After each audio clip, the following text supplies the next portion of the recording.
Assalamualaikum warahmatullahi wabarakatuh. Selamat pagi Bu Eni Melani. Kami dari kelompok 1 akan menjelaskan mengenai laporan keuangan, yaitu laporan laba rugi pada perusahaan Mayora Indah Tbk yang bergerak di bidang makanan dan minuman pada tahun 2024. Sebelumnya perkenalkan kelompok kami dari kelompok 1. Saya Firman Syahrimadi Saputra, absen 10. Saya Ekstra Sari, absen 9. Saya Gisela Saria Puricana, absen 2. Saya Aziza Nursia Ferdiani, absen 6. Saya Kristi Ayu Fadila, absen 20.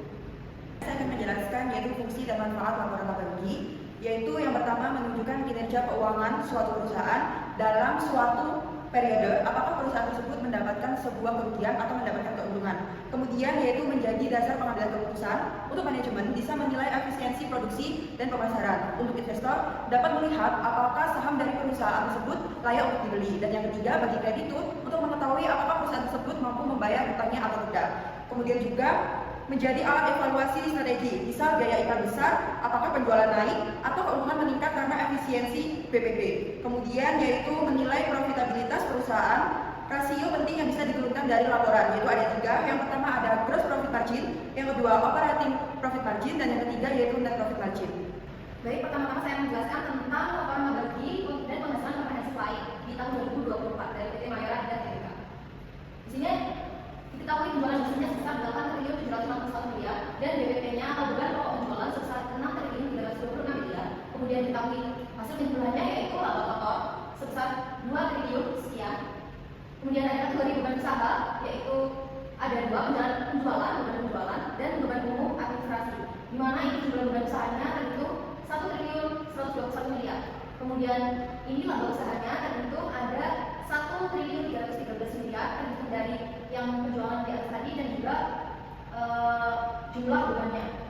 Kemudian di sini ada penghasilan beban lain-lain, di mana ada yang pertama ada penghasilan bunga sekitar 44 miliar sekian dan keuntungannya ada 14 miliar. Keuntungan atau kerugian selisih kursnya mata uang asing bersihnya itu ada di 74 miliar dan beban bunganya ini ada 55 miliar, di mana ini pun sebagai pengurang. Lalu ini ada beban lain-lain ada 15 miliar dan kemudian terhitung penghasilan beban lain-lain 93 miliar dan laba sebelum pajaknya sebesar 1.407 miliar. Kemudian di sini ada kategori beban pajak, di mana pajak ini dan pajak tambahannya sekitar di total ada 276 miliar. Dan ini tercantum ada laba yang berjalannya sebesar 1.130 miliar. Penghasilan rugi komprehensif lain di mana ada selisih kurs penjabaran entitas anak luar negeri yaitu sebesar 5 miliar 484 sekian. Kemudian ada penghasilan rugi komprehensif lain setelah pajak itu sama sebesar 5 miliar sekian dan jumlah penghasilan komprehensif itu sebesar 1.135 miliar. Kemudian ini ada jumlah laba yang berjalan yang dapat diatribusikan kepada pemilik entitas induk dan juga kepentingan non-pengendali, di mana pemilik entitas induk itu kebagian dengan 1.112 miliar sekian. Untuk kepentingan non-pengendalinya ada 18 miliar sekian dan ini totalnya ada 1.120 miliar sekian. Nah, ini ada jumlah penghasilan komprehensif yang dapat diatribusikan kepada pemilik entitas induk dan juga kepentingan non-pengendali, di mana pemilik entitas induknya sendiri ada 1.117 miliar sekian dan kepentingan non-pengendalinya ada 18 miliar 417 sekian. Dan terhitung ini totalnya ada 1.135 miliar sekian. Laba besarnya diketahui 50. Selanjutnya di sini saya akan menjelaskan tentang kaitan laporan laba rugi dengan bab lain dalam akuntansi keuangan menengah. Di sini ada 5 kaitan. Yang pertama yaitu kaitan dengan kerangka konseptual laporan keuangan. Laporan laba rugi sangat erat hubungannya dengan kerangka konseptual karena laporan ini menyajikan 2 unsur penting yaitu pendapatan dan beban. Dalam kerangka konseptual, penghasilan didefinisikan sebagai kenaikan manfaat ekonomi selama satu periode yang menghasilkan peningkatan ekuitas selain yang berasal dari kontribusi pemilik. Hal ini tampak jelas pada Mayora, misalnya pada penjualan bersih sebesar 8,76 triliun yang meningkatkan laba perusahaan. Begitu juga dengan beban, seperti beban pokok penjualan dan beban operasional, merupakan penurunan manfaat ekonomi yang mengurangi ekuitas. Dengan kata lain, laporan laba rugi menjadi bukti nyata bagaimana definisi unsur-unsur dalam kerangka konseptual diterapkan dalam praktik nyata perusahaan. Yang kedua yaitu kaitan dengan laporan posisi keuangan. Laporan posisi keuangan tidak berdiri sendiri. Angka-angka di dalamnya akan mempengaruhi komponen dalam neraca pada periode yang sama. Yang paling jelas adalah pengaruh laba bersih terhadap ekuitas.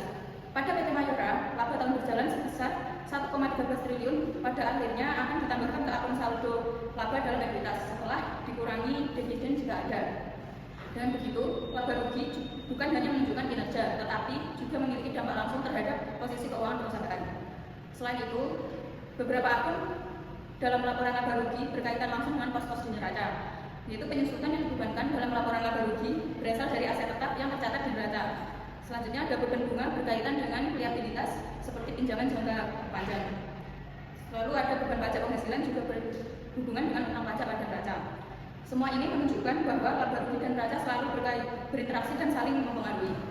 Selanjutnya, kaitan dengan laporan arus kas. Dari laporan laba rugi, PT Mayora Indah Tbk misalnya pendapatan sebesar 8,7 miliar, belum tentu seluruhnya diterima dalam bentuk kas, karena ada beberapa sebagian yang mungkin masih dalam bentuk piutang usaha. Begitu pula dengan beban seperti penyusutan. Meskipun penyusutan adalah akun atau elemen dari laporan laba rugi, tetapi tidak mengeluarkan kas sama sekali. Ketika laporan arus kas disusun dengan metode tidak langsung, angka laba bersih dari laporan laba rugi digunakan sebagai titik awal untuk menyesuaikan antara basis akrual dan basis kas. Selanjutnya ada kaitan dengan bab investasi dan aset tetap. Beberapa elemen pendapatan atau beban pada laporan laba rugi berasal dari transaksi yang dibahas pada bab investasi, khususnya aset tetap dan instrumen keuangan. Seperti contohnya, PT Mayora mencatat keuntungan penjualan aset tetap sebesar 14,6 miliar yang merupakan topik dari bab aset tetap. Keuntungan ini muncul di laporan laba rugi sebagai penghasilan lain. Lalu yang terakhir, yang nomor 5, kaitan dengan bab pajak penghasilan. Bab pajak sangat berhubungan dengan laporan laba rugi karena laporan laba rugi sebelum pajak menjadi dasar perhitungan beban pajak penghasilan. Pada PT Mayora, laba sebelum pajak sebesar 1,4 triliun dikalikan tarif pajak perusahaan untuk menentukan pajak kini ditambah atau dikurangi pajak tanggungan berdasarkan perbedaan temporer. Dalam hal ini, kelompok kami membahas laporan laba rugi Mayora Tbk periode 31 Maret 2024. Laporan ini menunjukkan pendapatan Mayora sebesar 8 triliun 730 miliar, lalu laba kotor sebesar 2 triliun 43 miliar, lalu laba usaha sebesar 1 triliun 31 miliar, dan laba bersih sekitar 1 triliun 13 miliar. Lalu laporan laba rugi itu berfungsi untuk menilai kinerja perusahaan selama periode tertentu, memberikan dasar pengambilan keputusan bagi manajemen dan investor dan kreditur, serta untuk mengevaluasi efisiensi biaya. Laporan laba rugi juga terkait dengan bab lain seperti kerangka konseptual, laporan posisi keuangan, laporan arus kas, dan investasi. Misalnya, laba bersih itu mempengaruhi ekuitas pada neraca, sedangkan pendapatan dan beban tercermin dalam arus kas operasi. Dengan demikian, laporan laba rugi merupakan bagian yang sangat penting dalam penyajian laporan keuangan. Baik, sekian presentasi dari kelompok 1. Kami mohon maaf apabila terdapat kesalahan atau kekurangan dalam penyajian laporan laba rugi kami. Sekian dari kami. Wassalamualaikum warahmatullahi wabarakatuh.